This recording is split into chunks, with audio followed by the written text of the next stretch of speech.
नमस्ते सभी को। मैं दीपिका जैन। आज हम सभी कक्षा 7वीं का पाठ 15 पढ़ेंगे, जिसका नाम है मत्स्य त्रय कथा। मत्स्य का अर्थ होता है मछली, त्रय यानी तीन, तीन मछलियों की कथा यानी कहानी। यहाँ पर तीन मछलियों की कहानी है। तो तीन मछलियों की कहानी में क्या आया है यहाँ पर? सबसे पहले वेला ग्रामस्य, वेला गांव के, कस्मिंचित किसी, जलाशय यानी तालाब में, वेला गांव के किसी तालाब में, अनागत विधाता प्रत्युत्पन्नमति ही, यद भविष्य चेती। ये तीन मछलियों के नाम है, अनागत विधाता, प्रत्युत्पन्नमति और यद भविष्य। इति यानी इस प्रकार से। यहाँ पर लिखा हुआ है, ये आधा श है तो आधा स विसर्ग में बदल जाएगा, यद भविष्य, च और इति। च यानी और, इति यानी इस प्रकार से। नाम का यानी नाम की, त्रय यानी तीन, मत्स्या यानी मछलियाँ, अवसन यानी रहती थी। वेला गांव के किसी तालाब में अनागत विधाता, प्रत्युत्पन्नमति और यद भविष्य, इस प्रकार नाम की तीन मछलियाँ रहती थी। कदाचित कभी, तम उस जलाशय यानी तालाब को अवलोक के देख करके, धीवरा यानी मछुआरे जो है, परस्परम यानी आपस में, अवदन यानी बात करते हैं।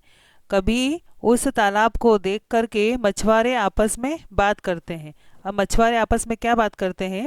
अस्मिन यानी इस, जलाशय यानी तालाब में, बहव यानी बहुत सारी, मत्स्य यानी मछलियाँ, संति यानी है, इस तालाब में बहुत सारी मछलियाँ हैं।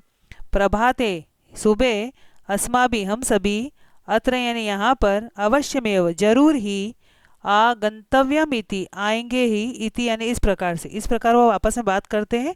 उस जलाशय को देख करके मछुआरे आपस में बात करते हैं कि इस तालाब में बहुत सारी मछलियां हैं, तो सुबह हम सभी यहाँ अवश्य ही आएंगे। एतादृशम इस प्रकार का, निश्चयम कृत्वा निश्चय करके, यानी मछुआरे आपस में ऐसा निश्चय कर लेते हैं कि हम सुबह यहाँ पर आएंगे और मछलियों को पकड़ेंगे। तो इस प्रकार का निश्चय करके, ते यानी वे सब मछुआरे जो हैं, अगच्छन चले गए वहाँ से।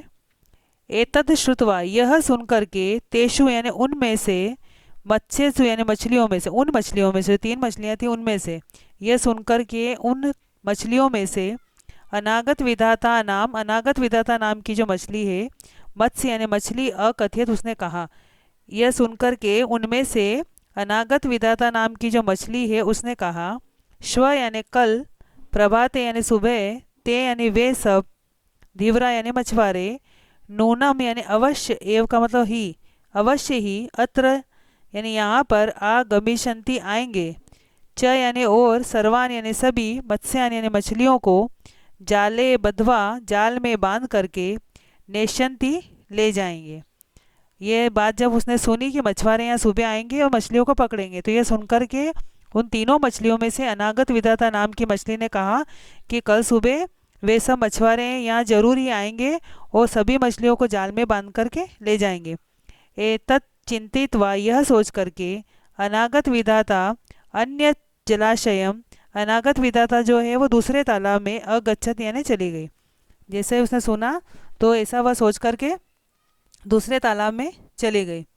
एतत ज्ञातवा यह जान करके, जब दूसरी मछली थी एक और प्रत्युत्पन्नमति, जब उसको पता पड़ा कि यहाँ मछुआरे आएंगे, तो एतत ज्ञातवा यह जान करके, प्रत्युत्पन्नमति नाम मत्स्य, प्रत्युत्पन्नमति नाम की जो मछली है उसने कहा, समय अनुगुणम यानी समय के अनुसार, कार्यम करोमि काम करूंगी, इति उक्तवा यह कहकर के, निश्चिंत अभवत वह निश्चिंत हो गई। उसने कहा कि मैं तो समय के अनुसार काम करूंगी, हो सकता है पकड़ने आए या नहीं आए, तो पकड़ने आएंगे तब देखा जाएगा, तो समय के अनुसार मैं तो काम करूंगी, ऐसा कह करके वह निश्चिंत हो गई।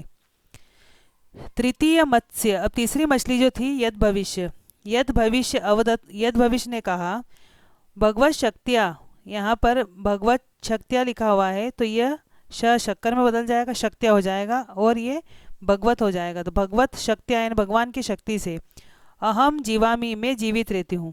ऐसा तीसरी मछली जो यद भविष्य थी उसने कहा कि मैं तो भगवान की शक्ति से जीवित रहती हूँ। यदि मरण में, यदि मरना ही निश्चितम निश्चित है, तरही तो, जलाशय अंतरेन, तो अंतरेन यानी दूसरे जलाशय तालाब में जाने से, किम प्रयोजनम क्या मतलब, उसने कहा तीसरी मछली ने कि मैं तो भगवान की शक्ति पे जीवित रहती हूँ, यदि मेरा मरना निश्चित है, अगर भगवान ने सोच रखा है कि मरना है, तो अगर मेरा मरना निश्चित है तो दूसरे तालाब में भी जाने से क्या मतलब। भाग्य अनुसारम यद भविष्यति, भाग्य के अनुसार जैसा भाग्य में होगा, यत यानी जो भविष्यति होगा, भाग्य के अनुसार जो होगा, तद भवतु वो हो जाए, इति यानी इस प्रकार यद भविष्य कहती है कि जो भाग्य में होगा वो हो जाएगा, दूसरे तालाब में जाने से कोई मतलब नहीं। ऐसा तीनों मछलियों ने अलग अलग निश्चित किया। अनागत विधा दूसरे तालाब में चली गई सुन करके, और प्रत्युत्पन्नमति ने ये कहा कि मैं तो समय के अनुसार काम करूंगी, और यद भविष्य ने कहा कि मैं तो भगवान की शक्ति से जीवित रहती हूँ, यदि मरना निश्चित है तो दूसरे तालाब में जाने से भी क्या मतलब। ऐसा तीनों मछलियों ने सोचा। उसके बाद में मछुआरे आते हैं और क्या करते हैं उसके बारे में लिखा है। प्रभाते यानी सुबह, धीवरा यानी मछुआरे, जलाशय यानी तालाब में, गत्वा यानी जाकर के, जालम प्रसार्य जाल को फैला करके, मत्स्यान मछलियों को अग्रहणन पकड़ते हैं।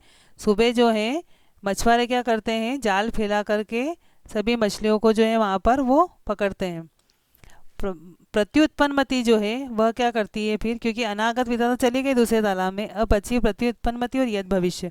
तो प्रत्युत्पन्नमति क्या करती है, क्योंकि उसने कहा था मैं समय के अनुसार काम करूंगी, तो जैसे ही मछुआरों ने जाल फैलाया और सब मछलियों को पकड़ लिया, तो प्रत्युत्पन्नमति जो है वह मृत एवं मरे हुए के समान अतिष्ठत पड़ी रही।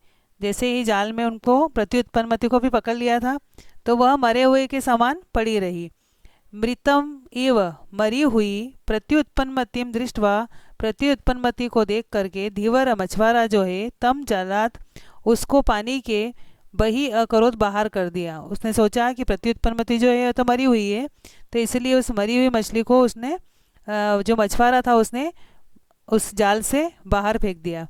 प्रत्युत्पन्नमति ने भी स्वनामा अनुगुणम, अपने नाम के अनुसार, क्योंकि उसका नाम ही ऐसा था प्रत्युत्पन्नमति, यानी समय आने पर डिसीजन लेने वाली, निर्णय लेने वाली। तो प्रत्युत्पन्नमति अपनी बुद्धि के अनुसार उसने काम किया।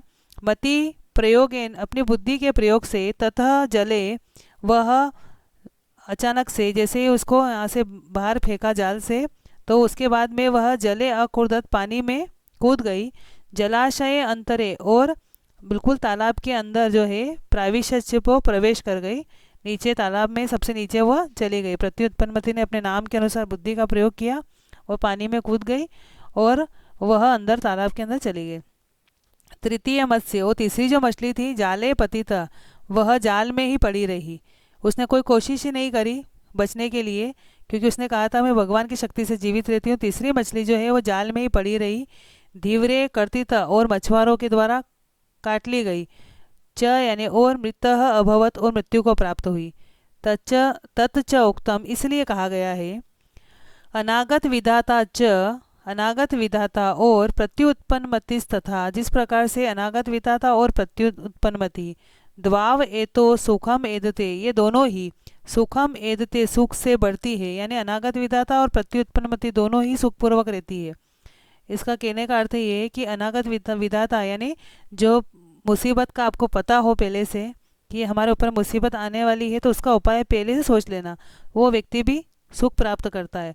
और प्रत्युत्पन्नमति यानी जब मुसीबत आ जाए, मुसीबत में फंस जाए और अपनी बुद्धि का प्रयोग करके उससे बच जाए, वो व्यक्ति भी सुख को प्राप्त करता है। जिस प्रकार से अनागत विधाता और प्रत्युत्पन्नमति दोनों ही सुख एदते, सुख से आगे बढ़ती है, यानी सुखपूर्वक रहती है। यद भविष्यो विनिशति, यद भविष्य जो है वो विनाश को प्राप्त होती है, मर जाती है।